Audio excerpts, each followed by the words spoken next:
નમસ્કાર મિત્રો, આજે આપણે ગણિતની અંદર વિષયાંક છે આંકડાશાસ્ત્ર, ભાગ છે 2. હવે બીજા ભાગની અંદર આંકડાશાસ્ત્રની અંદર આપણને એના દાખલાઓ વિશે અભ્યાસ કરવા જઈ રહ્યા છીએ. મિત્રો, એની અંદર સૌથી વધુ આપણે અભ્યાસ કરીશું મધ્યસ્થ વિશે. આંકડાશાસ્ત્રના મધ્યસ્થ વિશે અભ્યાસ કરીશું.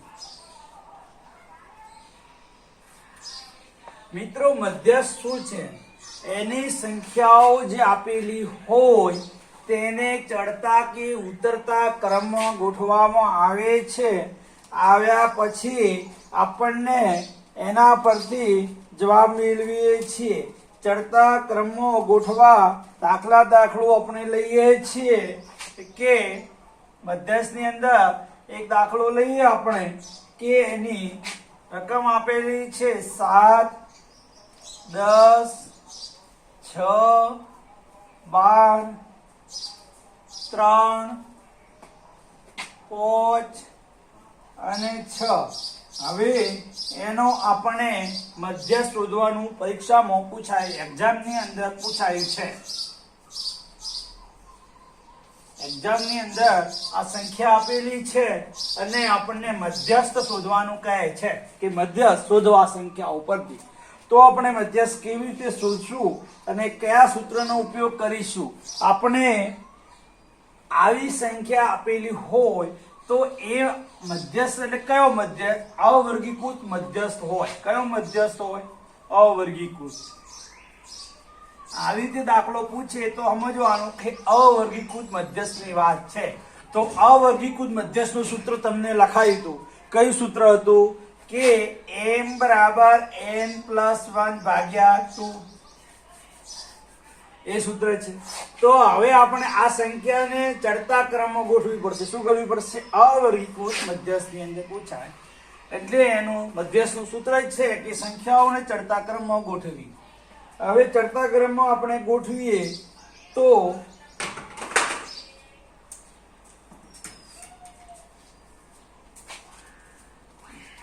બરોબર, આ ચડતા ક્રમમાં સંખ્યા આપણને આપેલી નથી. ચડતા ક્રમમાં આપણે ગોઠવીએ તો શું હશે?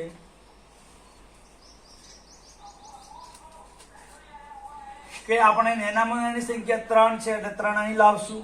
3 પછી 5, 5 પછી 6, 6 પછી 7, 7 પછી 10, 10 પછી 12. 3, 3, 6, 7 એટલે 3 ને 3, 6.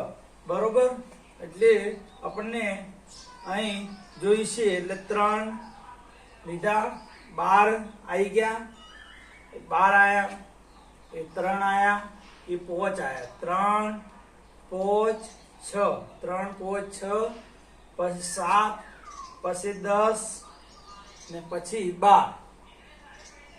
બરોબર, 7, 10 ને 12. બરોબર, 3, 5, 6. બરોબર, એટલે એ 3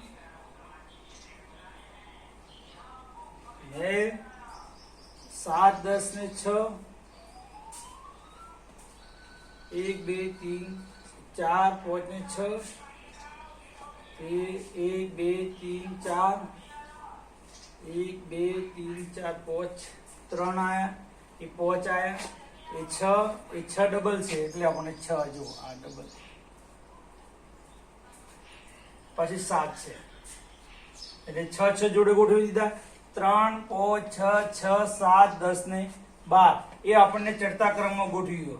બરોબર, આ ચડતા ક્રમમાં સંખ્યાને ગોઠવી દીધી. હવે ગોઠવ્યા પછી આપણે એનું આને અવર્ગીકૃત હોય એટલે આપણે શું કહેવાય? ને અયુગ્મ કહેવાય. શું યાદ રાખવાનું? પરીક્ષામાં એવું પણ અયુગ્મ અવર્ગીકૃત મધ્યસ્થ શોધો એટલે આ અયુગ્મ છે. હવે એનું સૂત્ર છે, આપણે એનો સૂત્રનો ઉપયોગ કરીશું કે m બરાબર n+1 ભાગ્યા 2. આ 1 તો આપેલો સૂત્રમાં છે. બરોબર, હવે n બરાબર આપણને શું લઈશું? કેટલા છે? 1 2 3 4 5 6 ને 7. એને એટલે સંખ્યા લેવાની. કેટલી સંખ્યા થઈ? 7. તો m બરાબર 7 + 1 ભાગ્યા 2 એટલે કે 7 ને 1 8 8 ભાગ્યા 2 2 ચોક 8 2 ચોક 8 થયા. તો આપણને આપણે ભાગાકાર થઈ ગયો એટલે આપણને કયું અવલોકન મળ્યું? ચોથું અવલોકન મળ્યું. ચોથું અવલોકન. ચલો હવે આ દાખલામાં ખબર ના પડી હોય તો પૂછો. ક્લિયર? ચલો તારે હવે આપણે બીજો દાખલો શીખીશું.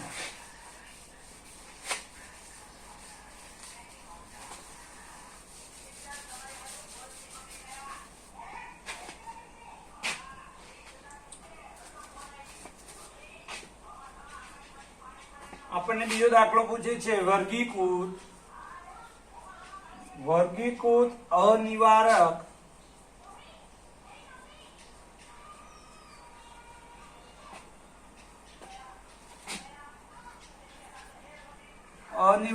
યુગ્મ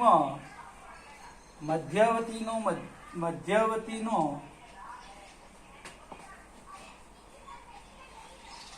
માપમાં મધ્યસ્થ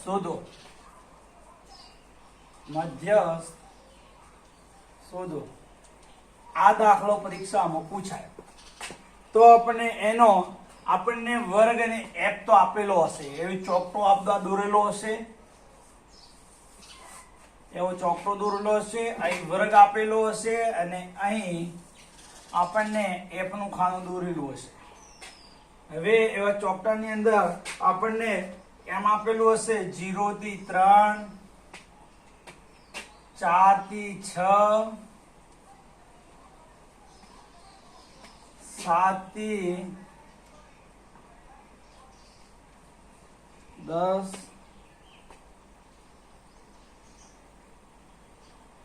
7 થી 9 10 થી 14 15 થી 16 17 થી 21 22 થી વધુ. હવે એના ખોના બધા આપેલા હશે આવી રીતે.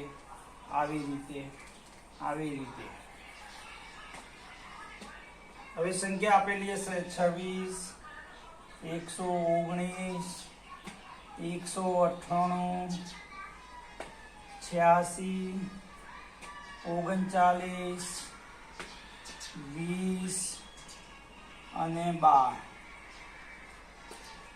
બરોબર. હવે આપણને આ વર્ગ અને એફ આપેલું હશે. પરીક્ષામાં આટલું આપેલું હશે અને આપણને મધ્ય શોધવાનું કીધું હશે. વર્ગીકૃત મધ્ય અનિવારક મધ્ય શોધો. હવે આપણે એફ ની અંદર જુઓ નિવારક અને અનિવારક. વિતરણ છે એ નિવારક છે, 0 છે અનિવારક છે. એટલે આપણે નિવારક અને અનિવારક વિશે એ ખબર આપણને વર્ગ પરથી પડેલી હતી કે 0 એ નિવારક છે અને 3 એ અનિવારક છે. નિવારક અને અનિવારક એ રીતે આપણે આવી રીતે કોષ્ટક આપેલું હોય. હવે આપણને આખું ઊભી હરોળનું કોષ્ટક બનાવીશું. કઈ હરોળનું કોષ્ટક બનાવવું પડે? ઊભી હરોળનું.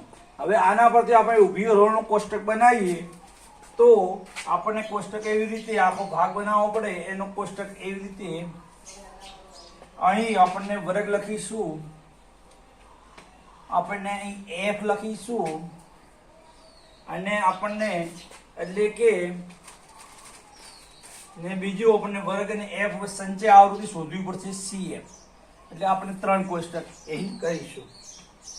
અનિવારક મધ્યસ્થ પૂછાય આપણે ડાયરેક્ટ મધ્યસ્થ એટલું શોધવાનું કીધું છે તો સંચય આવૃત્તિ આપણને અહીં શોધવી પડશે. હવે આપણને વર્ગ લખીશું 0 3 4 6 7 થી 9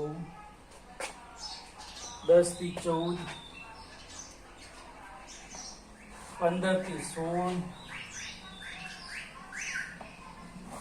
17 થી 21 22 થી વધુ. હવે આપણને f લખી દઈશું 26 119 198 86 39 20 અને 12 1 2 3 4 5 6 7 1 2 3 4 5 6 અને 7 એ આપણે જોઈ લેવાનું બરાબરનો. નહીં તો ક્યાંક આડઅવળું થઈ ગયું ને તો આપણો જવાબ ખોટો મળશે. હવે આપણને જોઈએ આ 0 શું છે? નિવારક. 3 શું છે? 3 શું છે? અનિવારક. એ તો આપણને ખબર પડી. હવે આપણે પહેલા શું કરીશું? આપણને શું નોંધ શું હતી કે સૌથી મોટી સંખ્યા શોધવી પડશે f ના ખાનામાં. સૌપ્રથમ કાર્ય શું કરવું પડશે કે મોટી સંખ્યા કઈ છે? તો આમનો 198 શું છે? સૌથી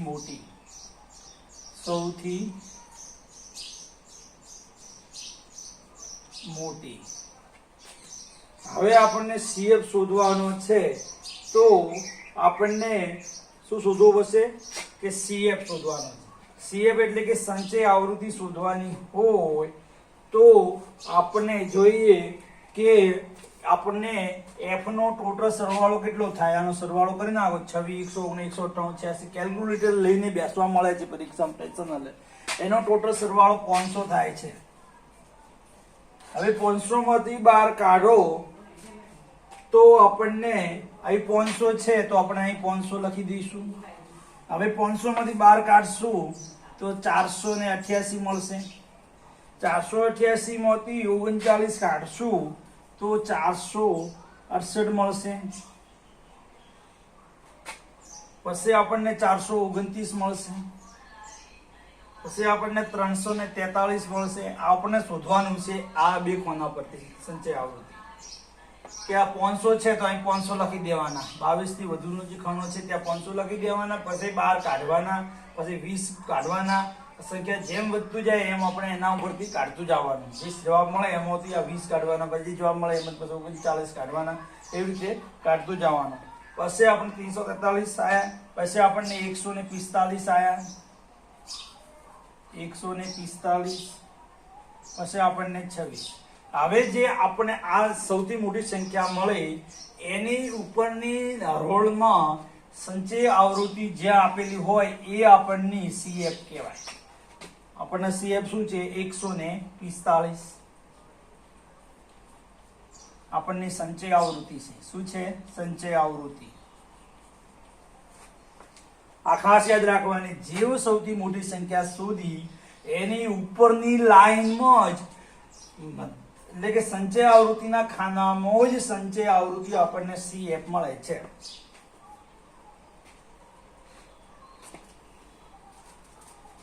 બરોબર. હવે ખબર ન પડી હોય તો એમાં પૂછો. હવે આપણે સૂત્ર મૂકીશું. પહેલું જ સૂત્ર છે મધ્યસ્થનું. શું છે? m બરાબર n+1 ભાગ્યા 2 અવલોકન. હવે n બરાબર કેટલા છે? આપણે f ના ખૂણામાં જ f ને n માનવામાં આવે છે. એટલે f ના ખૂણામાં કેટલી સંખ્યા? 500. 500 વત્તા 1 એટલે 500 વત્તા 1 500 એકા 500 એટલે 500 જ થયા ભાગ્યા 2. હવે આપણે 500 ભાગ્યા 2 કરશું તો આપણને જવાબ શું મળશે? 250. કેટલો મળશે? 250. હવે એનો આપણે મુખ્ય સૂત્ર લગાવીશું. આપણને આમાંથી જવાબ મળ્યો 250. હવે મુખ્ય સૂત્ર આપણે મધ્યસ્થનું લખાઈએ. પહેલા એનો આખો અવલોકન ઉપર સરવાળો કરીને આપણે જવાબ મેળવી લીધો 250. હવે m બરાબર l પ્લસ n ભાગ્યા 2 માઇનસ CF upon f ગુણ્યા c.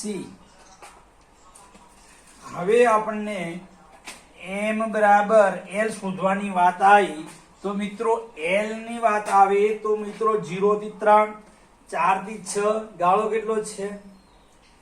અહીં 0 થી 3 છે, 4 થી એમ 2 નો ગાળો, 7 થી 8 9 2 નો ગાળો, 10 થી 14 11 12 13 14. હવે ગાળો છે એમાં કોઈ નિશ્ચિત નથી. શું નથી? અનિશ્ચિત છે ગાળો. ક્યાંક છે 3 નો ગાળો, ક્યાંક 2 નો, ક્યાંક 2 નો, ક્યાંક છે 11 12 13 3 નો એટલે કે 2 3 2 3 એ બધું ચાલો 15 થી 16 હવે એમાં ગાળો જ નથી જો 17 થી 21 18 19 ને 20 3 નો ગાળો જે વચ્ચે જે ગાળો પડે હવે આપણને હવે એ રીતે આપણને L શોધવાનો છે ગાળો આપેલો નથી તો આપણને જે મોટી સંખ્યા શોધી એના ઉપરની અનિવારક એટલે કે અનિવારક મધ્યસ્થની આપણે વાત કરી તો અનિવારક સંખ્યા કઈ છે 6 છે હવે 6 છે તો પોઈન્ટમાં આપણે લઈશું અધવચ્ચેથી લઈશું એટલે 6.5 લઈશું કેટલા લઈશું 6.5 આપણને શું લઈશું L જો ગાળો સરખો જ હોય તો આપણે એનાથી ડાયરેક્ટ સંખ્યા લઈ શકીએ જે ગાળો નીચે છે એટલે આપણને એને પોઈન્ટમાં પહોંચ લેવા પડે બરોબર 6.5 લઈશું ભલે પ્લસ આપણને n બરાબર જવાબ શું મળ્યો તો 250 તો 250 લઈશું પ્લસ આપણને બરોબર માઈનસ આપણને CF કેટલો મળ્યો આપણને 145 તો આપણને માઈનસ CF 145 હવે આપણને F કેટલો મળ્યો ટોટલ કેટલો છે F સૌથી મોટી સંખ્યા કેટલી તો કે 198 એ લીધી ગુણ્યા હવે આપણને વર્ગ લંબાઈ લઈ C એટલે કે 0 થી 3 4 5 ને 6 3 7 8 ને 9 3 10 11 12 13 14 15 ને 16 17 ને 21 સૌથી વધુ ગાળો હોય છે 3 નો તો આપણને એ સૌથી મોટી હળમાં આપણે જોઈએ તો આપણનો C મળે છે આપણને વર્ગ લંબાઈ 3 ની વર્ગ લંબાઈ 3 ની લીધી તો એ 6.5 હવે 250 માંથી 145 જશે એટલે 105 વધશે વત્તા 6.5 ગુણ્યા 3/198 હવે 6.5 ના પાછા 6.5 વત્તા હવે 105 ભાગ્યા 198 કરીશું તો 6.5 વત્તા 1.59 એટલે આપણને મધ્યસ્થ શું મળશે એના પરથી ગુણાકાર 3 વડે કરી નાખશું તો પછી આપણને મધ્યસ્થ મળશે n બરાબર 8.09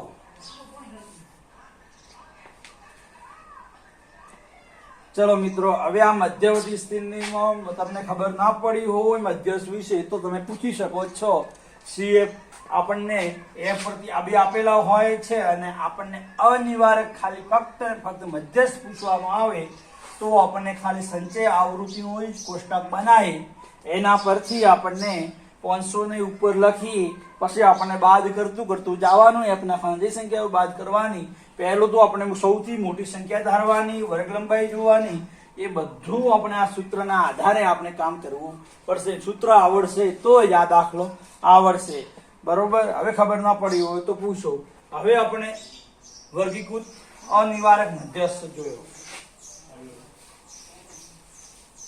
હવે બીજો દાખલો આપણે લઈશું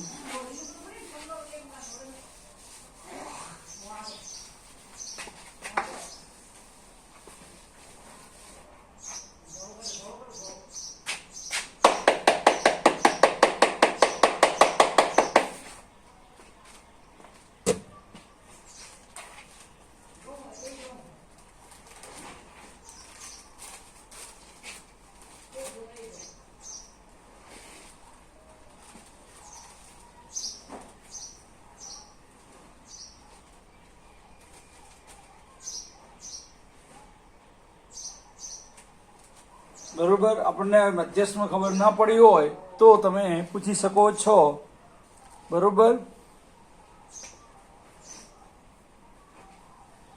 હવે આપણને કાલે આપણે બહુલક વિશે જોઈશું